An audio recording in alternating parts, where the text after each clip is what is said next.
इशिका, देखिए ये बहुत ही बड़ी कूटनीतिक जीत है भारत की, और जिन 55 अफ्रीकन कंट्री को सदस्य बनाने की बात पे मुहर लगी है इस पहले सेशन में G20 की, वो एक वसुधैव कुटुंबकम जिस थीम पे इस G20 का आयोजन किया जा रहा है, उस थीम को भी एक तरीके से कहें जो उस पर भी मुहर है, उस थीम को जो है स्वीकृति भी मिली है, क्योंकि वसुधैव कुटुंबकम की थीम पर चल रहा ये G20 का ये सम्मेलन जिसकी अध्यक्षता भारत कर रहा है, प्रधानमंत्री मोदी जिसकी अध्यक्षता कर रहे हैं, उसमें दो चीजें बड़ा महत्वपूर्ण है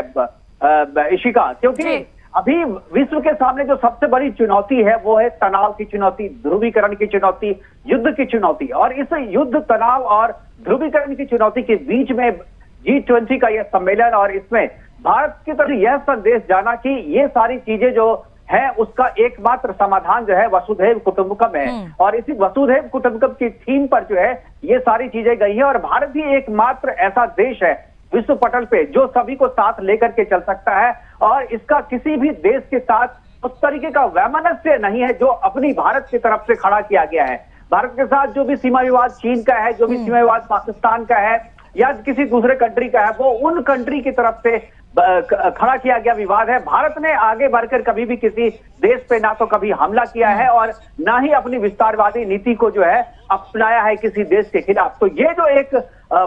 इमेज है भारत की, वो विश्व प्लेटफॉर्म पे भारत को एक अलग दिशा देता है, एक अलग पहचान देता है, और यही वजह है कि भारत के नेतृत्व में पूरा विश्व जो है आज आने को तैयार है। भारत इस मौके का G20 का यह जो सम्मेलन हो रहा है, इसी का ये बहुत मायने में खास है, और भारत इस मौके का इस्तेमाल केवल इस G20 सम्मेलन को सफल बनाने के लिए ही नहीं, बल्कि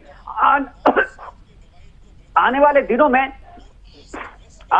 में किस तरीके से भारत जो है अपनी छवि को विश्व के देशों के सामने लाएगा, और विश्व के देशों का जो विश्व गुरु बनने की दिशा में भारत के कदम है, उस कदम में किस तरीके से ये सम्मेलन मदद करेगा, इसकी रूपरेखा और इसका भी एक रोड मैप जो है आज तैयार हो गया। जो जब संबोधन कर रहे थे प्रधानमंत्री मोदी, तो आपने देखा होगा कि प्रधानमंत्री मोदी जब संबोधन कर रहे थे तो सभी लोगों ने तालियां बजा करके उसका स्वागत किया। ये तो एक कॉमन कर्टसी है, लेकिन जिस कॉन्फिडेंस के साथ, जिस विश्वास के साथ प्रधानमंत्री मोदी संबोधित कर रहे थे और अपने एजेंडे को विश्व के सामने रख रहे थे, और उस एजेंडे पे लोगों की सहमति हो रही थी, ये अपने आप में बहुत बड़ी बात है। क्योंकि अभी तक जिस किसी भी एजेंडे को भारत ने रखा है G20 के रूप में, अध्यक्ष के रूप में, उसे किसी भी तरीके का विरोध का सामना नहीं करना पड़ा है। हालांकि मुख्य तौर पे अगर कहें तो जो थीम है वसुधैव कुटुंबकम की, और उस वसुधैव कुटुंबकम की थीम में जो 3 चीजें रखी गई है, आज 3 सेशन होना है, और 3 सेशन में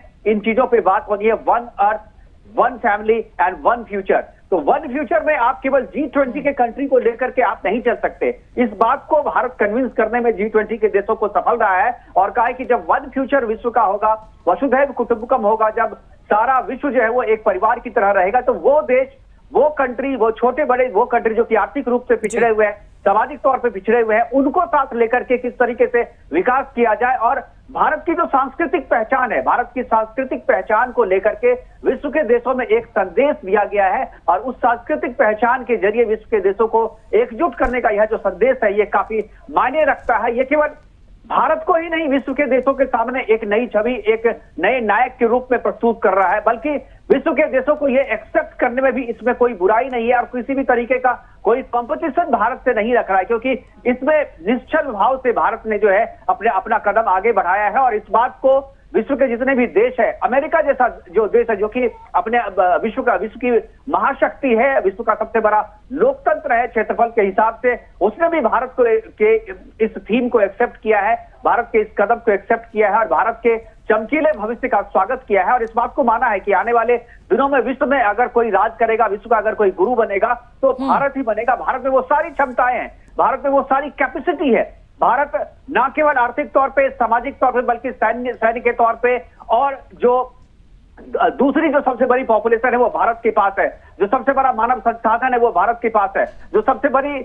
शक्ति है, जो दिमाग की शक्ति है, जो सोचने की शक्ति है, जो विचार की शक्ति है, ये सारी भारत के पास है। और इससे पहले ये सारी चीजें ऐसा नहीं कि एक दिन में भारत ने पैदा कर लिया, ये पहले भी थी भारत के पास, लेकिन भारत की इस छवि की या इस क्षमता की पहचान विश्व के देशों को नहीं थी। और 2014 के बाद से जिस तरीके से विश्व पटल पे भारत ने अपने आप को स्थापित किया है, और भारत के इस विश्व पटल पे भारत की स्थापना के बाद से विश्व के देशों ने भी माना है कि भारत की ये क्षमताएं जो है, ये अकूत क्षमताएं हैं, इसका फायदा विश्व को मिल सकता है, विश्व के देशों को मिल सकता है। और इस लिहाज से G20 का ये जो बैठक है, ये काफी महत्वपूर्ण है। पहला जो सेशन जो हो रहा है अभी, जो कि 2 बजे तक चलेगा, दोपहर लंच तक, और लंच के बाद जो अभी है वन अर्थ के मुद्दे पर बातचीत हो रही है। प्रधानमंत्री मोदी ने शुरुआत कर दी है, उसके बाद जितने भी सदस्य कंट्री हैं, उनके जो प्रतिनिधि यहाँ पर आए हैं, जो शीर्ष नेता यहाँ पर पहुंचे हैं, वो सब आकर के बारी बारी से अपनी बातों को रखेंगे। उसके बाद जो दूसरा जो सेशन है, जो कि लंच के बाद स्टार्ट होना है, उसमें वन फैमिली पे चर्चा होगी। और वन फैमिली में जो एजेंडा रखा गया है, वो सबसे पहले जो समस्याएं चल रही है, इन्वायरमेंट को लेकर के एक समस्या है, तकनीक के स्तर पर एक समस्या है, और युद्ध जो है एक बहुत बड़ी समस्या है, इसको लेकर के चर्चा होगी। और एक फैमिली की जब बात होगी तो कैसे एक दूसरे देशों का सह अस्तित्व लोग स्वीकार करें। अभी जो सबसे बड़ी समस्या इशिका जो विश्व के देशों के सामने है, वो है कि एक देश दूसरे देश का सह अस्तित्व बर्दाश्त नहीं कर पा रहा है। यूक्रेन और रूस का जो वार है, वो एक एजेंडे के रूप में इसमें शामिल किया गया है। जो न्यूक्लियर डील 1, 2, 3 जो 2005 में भारत और अमेरिका के बीच में हुआ था, लेकिन पिछले 10-15 सालों से वो शिथिल पड़ा हुआ है, क्योंकि भारत के भीतर में भी उसका विरोध हुआ था और विश्व पटल पे भी उसका कुछ देशों ने विरोध किया था। लेकिन उसको फिर से रिन्यू करने, अभी कल रात में जो द्विपक्षीय वार्ता हुई है भारत और अमेरिका के बीच में, उस वार्ता में भी इस डील को फिर से स्टार्ट करने या फिर से रिन्यू, जहां पर जो भी ऑब्स्टेकल है, उस ऑब्स्टेकल को हटा करके इस डील को आगे बढ़ाने की बात की जा रही है। और जो न्यूक्लियर डील के माध्यम से देश का विकास, छोटे छोटे यूनिट, छोटे छोटे जो परमाणु संयंत्र है, उसको भारत के भीतर में इंस्टॉल करना और उससे विकास की दिशा में आगे बढ़ना। क्योंकि अब तक परमाणु से लोगों को विनाश ही नजर आता था, और लोगों ने अब तक परमाणु का जो विनाश वाला रूप है, उसी रूप को अब तक देखता आया है। लेकिन भारत अब विश्व के देशों को यह बताएगा कि परमाणु से केवल विनाश ही नहीं होता है, बल्कि परमाणु से विकास भी किया जा सकता है, परमाणु से बिजली पैदा की जा सकती है, परमाणु से इंफ्रास्ट्रक्चर पैदा किया जा सकता है, परमाणु से विकास के वो सारे आयाम को फैलाया जा सकता है जिसकी आज देश को जरूरत है। जो टेक्नोलॉजी है, जो तकनीक है, जो इंफ्रास्ट्रक्चर है, जो कम्युनिकेशन है, उन सारी चीजों में इसका एक महत्वपूर्ण रोल हो सकता है। इसका एक खाका जो है भारत ने तैयार किया है। और मैं आपको बता दूं, G20 की आज की जो 2 दिवसीय बैठक है, आज 9 और 10 को जो 2 दिवसीय बैठक है, इस बैठक से पहले 1 साल से, क्योंकि जो भी कंट्री इसका अध्यक्ष बनता है, जो भी कंट्री को अध्यक्षता दी जाती है, वो 1 दिन या 2 दिन के लिए नहीं, बल्कि पूरे साल भर के लिए दी जाती है। और पूरे 1 साल से इसकी तैयारी चल रही है, और 1 साल से तैयारी चल रही है, और नवंबर तक, 18 नवंबर तक जो है ये तैयारी जो है वो चलेगी, और भारत जो है इसका प्रतिनिधित्व करेगा, इसकी अध्यक्षता करेगा। अब तक भारत ने 60 शहरों में, अब तक देखिए एक चीज और भी है कि अब तक भारत में जो भी बड़े आयोजन, इंटरनेशनल आयोजन होते रहे हैं, उन सारे आयोजनों का केंद्र जो है मेट्रो सिटीज ही अब तक रहा है। या तो दिल्ली रहा है, या बैंगलोर, या मुंबई, या अहमदाबाद, या पुणे। इसके अलावा भारत में किसी दूसरे शहरों में इस तरीके के आयोजन को नहीं आयोजित किया जाता था, या दूसरे शहरों को मौका नहीं मिलता था, वहां के लोगों को यह मौका नहीं मिलता था कि उनके शहर में भी इस तरीके के बड़े इंटरनेशनल लेवल के आयोजन किए जाएं। लेकिन इस बार भारत ने, देश ने, खासतौर पर सरकार ने ये तय किया कि जो G20 की जो बैठक है साल भर चलने वाली है, और इसमें पूरे देश की भागीदारी को तय किया, और करीब 60 शहर जो है, छोटे बड़े सभी A, B, C तीनों क्लास के शहरों में इसका आयोजन किया गया। आपको ये जान करके हैरानी होगी, हालांकि सबको पता होगा कि नूह जैसे एक छोटे से इलाके में भी शेरपा की बैठक की गई, शेरपा की मीटिंग रखी गई, महत्वपूर्ण मीटिंग रखी गई, और वहां से भी संदेश निकल के आया। यानी पूरे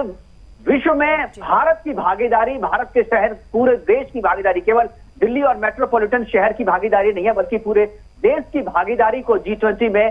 स्थापित करने की कोशिश जो है सरकार की तरफ से काफी किया गया है। और ये जो संदेश दिया गया है 60 शहरों से, वो संदेश भारत के नस नस में, भारत के एक एक व्यक्ति में गया है। और इसीलिए आज ये जो बैठक हो रही है, ये उत्सव का जो माहौल है, ये केवल दिल्ली और बैंगलोर में ही नहीं, दिल्ली और कोलकाता में ही नहीं, दिल्ली और मुंबई में ही नहीं, बल्कि देश के 60 छोटे बड़े सभी शहरों और गांवों में भी ये चीज महसूस की जा रही है। इस उत्सव का जो माहौल है वो पूरे देश में,